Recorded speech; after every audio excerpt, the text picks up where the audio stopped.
Good morning, and welcome to the first in a new series of food service industry webinars called Technomic Talks. This series of webinars is intended to bring you insights into the hot topics of the day. My name is Wade Hanson, and I'll be walking you through the Technomic perspective on a topic that is having a profound impact on our business. While I can't say that I've enjoyed the cold, snow, wind, and sleet of the past 2 to 3 months, I can say I'm pleased that so many of you have tuned in this morning for Technomic Talks, the wicked weather of 2014, the impact of consumer eating out and operator sales. Over the course of the next 20 to 25 minutes, we'll explore just how bad the weather has been, and more importantly, how the consumer has responded to these circumstances and what it has meant for operators of all kinds. We'll share with you the results of recent consumer and operator surveys, and we'll quantify the degree to which the industry has been impacted. I think many of you know that Webster Dictionary each year has a word of the year. Others do something very similar. In the past few years, we've seen Occupy, hashtag, and I believe last year was selfie as word of the year. And I personally think we have a front runner for 2014, and that is polar vortex. In simple terms, polar vortex is a spinning air mass coming out of the North Pole. It happens every year. However, it usually stops by the time it reaches southern Canada. This year, the upper Midwest, including the Dakotas, Minnesota, Wisconsin, Michigan, have been hit multiple times by the polar vortex.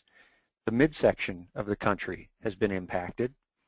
Even the Gulf states have seen the polar vortex reach down to their region 1 or 2 times already this year. I'm talking to you today from Chicago, and here in Chicago we have recently broken a 150-year record for days of 0 degrees or below. 26 times this year we've hit that number. That's 26 days that consumers here have had to trek through the bitter cold to get to work or school or hopefully to food service. On top of that, we've had the 4th snowiest winter in history. On the chart on this slide, you can see that it shows Chicago at 68.3 inches of snow this year. Just since this slide was created, we've bumped that number up to 75.2 inches of snow.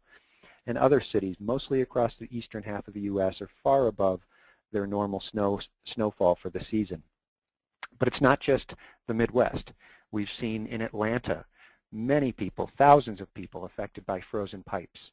We've seen the icy conditions on roads affect thousands of people as cars have been left on expressways and others have had 10-hour commutes to and from work. It's also affected the mid-Atlantic very heavily with ice storms, with power outages, heavy snows even down into the Carolinas. D.C. has had 13 snow days this year for its school system. All told, at least 2/3 of the country has faced abnormal and sometimes treacherous weather this year. What's been the impact? Well, let's first look at the industries that have the ability to measure performance a little more readily than food service. We've seen overall retail sales decline 0.4% in January, when analysts had been expecting overall retail sales to be flat. Some examples: January car sales down 3%, and February is not looking much better.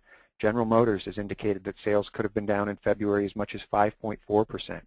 Ford down 5%, Toyota down 2.4% in February. And it's not just consumers having a difficult time getting to dealerships, it's dealers having a difficult time even getting cars into their lots.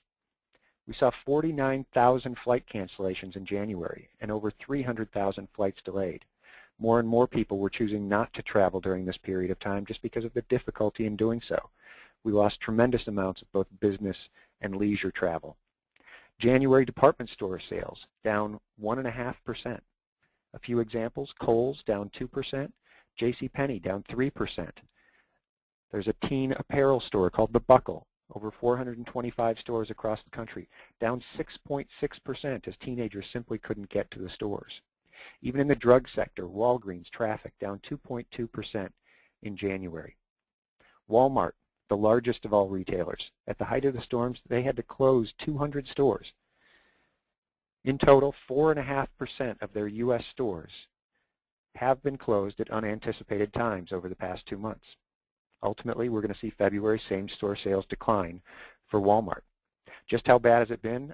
Many of you who are college basketball fans know that powerhouses such as Kentucky, Indiana, North Carolina. These are places where tickets are considered gold, and they've seen scores of empty seats this year as people simply can't get to games. I want to shift and start talking to you a little bit about how the consumer's been impacted. We had a chance to survey 1,000 consumers between February 21st and February 25th, and we asked the question, since January 1st, has the weather had an impact on your normal activities and lifestyle? 60%, 603 of those 1,000 people surveyed responded yes. And that's a nationally representative sample across genders, age, marital status, ethnicity, and so forth. The number is even more severe when we look at specific regions. In the Northeast, for example, 82% of consumers say that the weather has had an impact on their activities and lifestyle. 76% in the Mid-Atlantic. The overall national percentage has been pulled down a little bit because of the Pacific region, where only 25% indicated that the weather has had an impact on their activities the first 2 months of the year. Keep in mind, this survey was done before the rains and mudslides of last week. Of those 603 individuals who were affected that we surveyed, there are a small percentage, and those percentages are shown in blue, small percentages who have just simply wanted to do things to break out of the cold, break out of the confinement. So they are doing certain activities a little bit more frequently than in the past. However, again, that's a small percentage. Most consumers in the weather-affected states have been impacted across all of their typical activities. 64% of consumers say that just leaving their home has decreased because of the weather. Visiting friends, running normal errands, going shopping for things other than groceries. More than 50% in each of these cases report that those activities have declined because of the weather. Other activities, travel, movies, sporting events, grocery shopping, all down fairly dramatically. One thing that has benefited, online shopping, where 33% of people in weather-affected areas have said that that activity has increased versus only 18% who've seen it decrease. So online has benefited. Home improvement sales have benefited, things like snow removal equipment and purchasing salt to remove ice. Home repair has increased. We've even seen some signs that convenience stores have had some positive results in the last 2 months, simply because so many consumers have stopped in for some of the staples that they need, as opposed to going to grocery stores or other outlets for those things. More specifically, with respect to food service, we asked the question, has your frequency in each of the following been affected because of the weather? 53% say that going out to eat in a sit-down restaurant has declined because of the weather. 42% going out to eat in a fast food restaurant, that has declined because of the weather. These dining out occasions, maybe these numbers were to be expected because of the bad weather. Also perhaps somewhat expected, getting takeout from different types of restaurants has declined for 33% of consumers. Many people simply not wanting to stop on their travel home because of the weather conditions. But perhaps a little less expected is that even delivery from sit-down and fast food restaurants has been declining over the past 2 months. And what that suggests is it's not just going out, but it's also financial limitations over the past 2 months that have affected consumers, namely home heating bills because of the weather. 82% of consumers in weather-affected areas expect higher home heating bills this winter. And what effect is that going to have on them? Well, 54% of those individuals say they'll cut back on entertainment. 51% say they're eating out less. 42% say they're spending less on food service. Another number not shown on the slide is that 44% of these consumers, they've indicated that they'll have unexpected expenditures because of the weather difficulties. That includes things such as roof repairs, problems with their cars, driveway repairs, tree damage, all of these things that the weather has caused, and it's going to have a financial impact on the consumer. With respect more specifically to heating bills, we see estimates that suggest heating bills could go up by as much as 75% in some regions, namely the eastern half of the country. Now, that could mean an extra $500, $600, $700 that consumers are spending this winter on home heating bills, and it will most certainly have an impact on entertainment and food service. Those numbers, $500, $600, $700, that's assuming that January and February was the worst of our weather and that March will be going back to more normal conditions. However, you can see that this is a bit of a moving target. If the cold and ice and snow continues throughout March, the difficulties will be prolonged, and we may see people fighting those heating bills and having to pay those heating bills beyond March and April and perhaps into as late as May. The last thing I'll show with respect to the consumer is a bit of good news. While 65% of those in weather-affected regions say that their ability to go out has declined, and 61% have had their desire sapped by the cold and the snow and the ice, we see 51% of consumers indicate that they'll be more likely to dine out, they'll go to food service more often when the weather turns and spring arrives. That's versus only 17% who don't agree with that statement. What about the operator? 40% of operators nationally have been impacted negatively by the weather during the first 2 months of this year. You can see that number in teal on this slide. Even more affected, full-service restaurants. 54% of full-service restaurants have been affected by the weather negatively the first 2 months of this year. Again, as with consumer data, we see that operators in certain regions have had more difficulty than others. 53% of operators in New England, 49% in the Middle Atlantic, 49% in the West South Central all indicate that the weather has had a negative effect on their business. One point of clarity, West South Central refers specifically to Oklahoma, Texas, Arkansas, and Louisiana. Other areas, South Atlantic, Midwest, East South Central, which is Kentucky, Tennessee, Mississippi, and Alabama, they've all been affected, and full-service restaurants in those areas also dramatically impacted.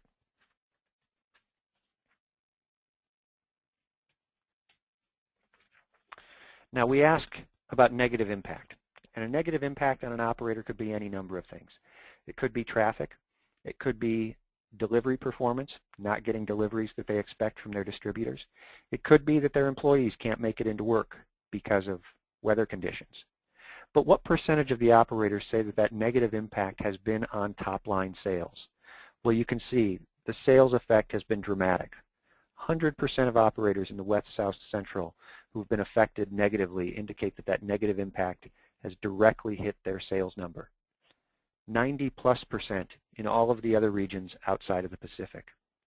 And when we ask how big an impact that it's had on their sales, the national average is 14% of an impact.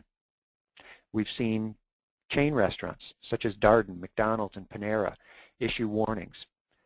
We know that other chains in heavily affected states are going to have some issues.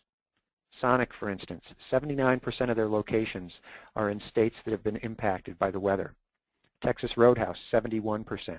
Other chains such as Potbelly, Noodles & Company, and Chipotle are heavily represented in weather-affected states. And so we can see both independent operators and national and regional chains are going to be struggling because of the weather conditions. Again, the rough start can be looked at on a regional basis. The bright spot is the Pacific region, the West Coast, where 39% of operators say that sales have increased in 2014 versus 2013, the first 6 weeks of the year, versus 39% versus 14% who've seen a decrease. However, through most of the rest of the country, the percentage of operators who have seen a decrease in sales versus those who have seen an increase in sales over the first 6 weeks is significant. Middle Atlantic having the biggest impact, where it's over 3 to 1 in terms of the ratio of negative versus positive. From a distributor standpoint, we had a chance to get some anecdotal feedback from distributors of all types. And what they share with us is that they too are seeing sales down between 5 and 15% in weather-affected areas. This correlates pretty closely with what the operator is saying, especially the operators who in their national averages show a 14% decline in sales. Distributors are reporting damage to property, damage to trucks, damage to facilities, service disruptions, supply chain disruptions. These are also things that are impacting the distributor. Late deliveries, deliveries that can't make it altogether. This is really affecting everything from field to fork, as we say. If the distributor can't get product, the product can't make its way through the supply chain to their operator customers. What is the overall impact across our industry? Well, on this slide we show what our original 2014 growth forecast was for limited service restaurants, full service restaurants, and what we call other or beyond restaurants. Originally, at the beginning of the year, we saw limited service restaurants growing this year at 4%, full service at 3.5%, and these beyond restaurant segments at 3.7%. However, because of the impact of the weather on the first 2 months of the year, we've revised those forecasts downward. Limited service now expected to see growth, nominal growth, of 2.5% to 3% for 2014, full service 2 to 2.5% for 2014, and the other segments 3 to 3.5%. All told, our 3.8% growth forecast for 2014 has been revised downward to 2.5 to 3%. The beyond restaurant segments most negatively impacted include travel and leisure, which we've discussed, business and industry, where employees simply can't make it to their facilities and are working from home more often this winter, and K through 12. We gave the example of Washington, D.C. having 13 snow days already this year. That's commonplace. That's become commonplace across the country. Many of these school districts canceling classes and not anticipating to have makeup days that total the number of days that have so far been disrupted. All told, January and February of 2014, we see a 3 to 4% decline in sales. And in weather-affected markets, that number rises, or I should say falls, 7 to 8% decline in sales in January, February 2014 in weather-affected markets. In closing, we've seen through the course of the information that we've provided today that consumers are reluctant or unable to leave their home across 2/3 of the country for other than essentials. Nearly 2/3 of consumers have had a decrease in simply leaving their home. Consumers will return to food service in the spring, enthusiastically in most cases, but we have to view January and February as lost occasions for food service operators. And heating bills will hurt income, and it will continue to have an impact as consumers are paying those bills in March and April. Operators are clearly seeing a top-line sales impact, except on the West Coast, where business has been good. Again, public companies starting to issue warnings, Darden, McDonald's, and others, making the public and investors aware that the first 2 months of the year have been impacted. And overall, we will see that the weather has an adverse impact on food service growth. Q1 will be down approximately 2%, and the Technomic forecast for 2014, as shown on the previous slide, is decreasing from between 3.5% to 4% growth. Now we're indicating growth this year at 2.5% to 3% nominally. We thank you for tuning into our webinar today and want to make you aware of the fact that we have upcoming webinars, 5 of them on the calendar to date. On March 18th, we will be discussing sustainability and consumer expectations. How does the consumer define sustainability and corporate social responsibility, and what are their expectations? On April 1st, we'll talk about sustainability from the operator perspective. April 15th, we'll look at the power distributors, the size and the growth and the impact. April 29th, we'll take a look at the state of the street. We all know that independent restaurants have had numerous challenges and have been evolving over the past 5 to 7 years, and we're going to take a look at how the business is doing. And on May 13th, a webinar on Battle for Share, supermarket prepared foods versus restaurants. Please take note of the email addresses on the screen, and please let us know if you have any questions or if you'd like to discuss further. This is Wade Hansen on behalf of the entire Technomic team. Thanks for listening to Technomic Talks. Have a great day.